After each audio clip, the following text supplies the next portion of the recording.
Alors bonjour, je m'appelle Jérôme, j'ai 36 ans. Je suis du nord-ouest mayennais, entre Ernée et Fougères. Donc je suis pluriactif, je travaille en activité principale dans une pépinière de végétaux d'ornement de 80 hectares donc à l'Archamp. Et en deuxième activité, comme de plus en plus de personnes en agriculture, je suis gérant d'une exploitation agricole d'une vingtaine d'hectares.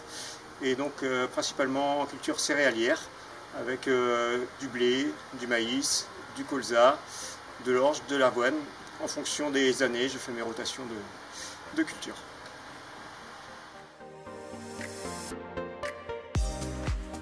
Ma première moisson, ou plutôt mes premières moissons, parce qu'elles se ressemblent beaucoup dans ma jeunesse, c'était avec une classe Dominator. Le numéro, je ne pourrais pas dire exactement, parce que j'étais plutôt occupé dans les greniers à étaler le blé qui était monté par la vis à grains. Parce qu'à l'époque, on était beaucoup de personnes. Il y avait beaucoup de voisins qui venaient nous aider avec leur petit plateau pour pouvoir monter le blé ensuite au grenier. Donc j'étais avec mon cousin Thierry, avec des amis, Mickaël, mes parents, oncles, tantes, voisins. C'était la bonne ambiance à l'époque pour les moissons. Et après les moissons, le réconfort, souvent on avait le droit à notre petit panaché Force 4. C'était vraiment la récompense des moissons.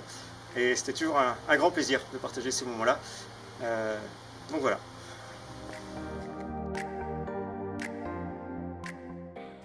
Alors donc la moisson actuelle, alors donc maintenant sur l'exploitation, je me suis installé en 2019. Dès 2019, j'ai eu l'occasion, dans un détour pour mon travail, d'aller sur Orléans. Et dans une pépinière, je suis tombé devant une moissonneuse Bro, soit un hangar bien stocké à l'abri. Et la personne qui l'avait justement voulait s'en séparer.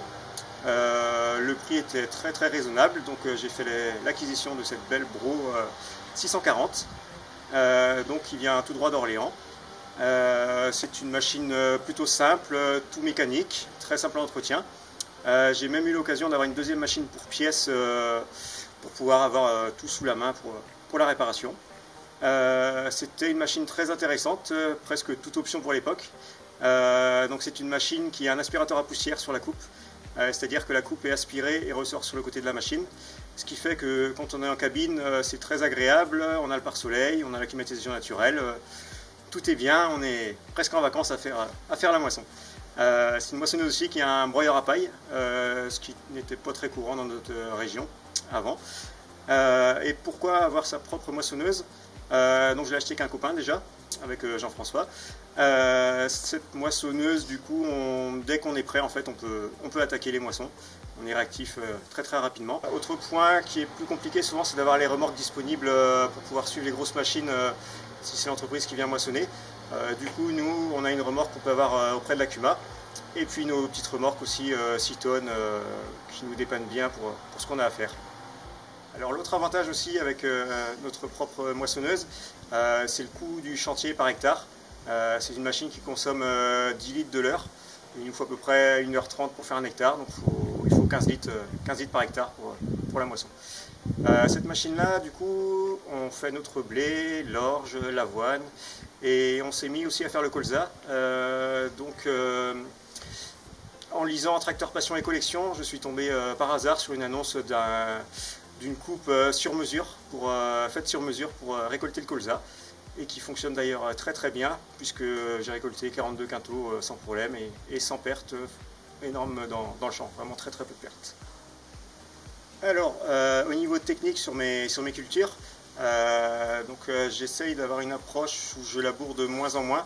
Ce que je veux, c'est retrouver ou plutôt maintenir de la vie dans le sol, notamment du travail avec des chômages semis au horche. Là j'ai semé par exemple cette année mon colza au horche pronto.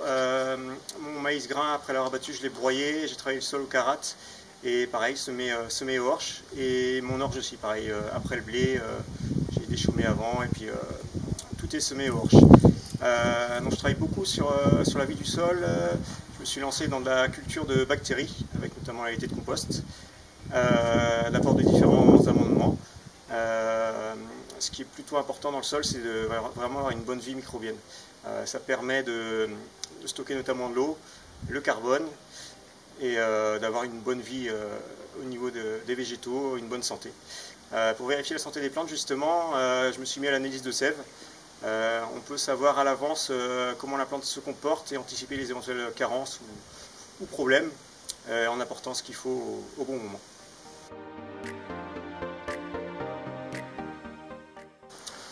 Alors, dernier point, c'est sur l'avenir de l'agriculture. Je pense qu'on est dans une période, dans un grand tournant pour l'agriculture. Il y a beaucoup de choses qui sont en train de changer sur le travail du sol, sur les équipements, le matériel. Je pense qu'on viendra aussi sur des cultures un peu plus complexes, plus forcément de la monoculture, des cultures avec par exemple du blé de luzerne, du blé de févrole, des cultures mélangées pour compenser peut-être le manque d'azote à venir qui est probable.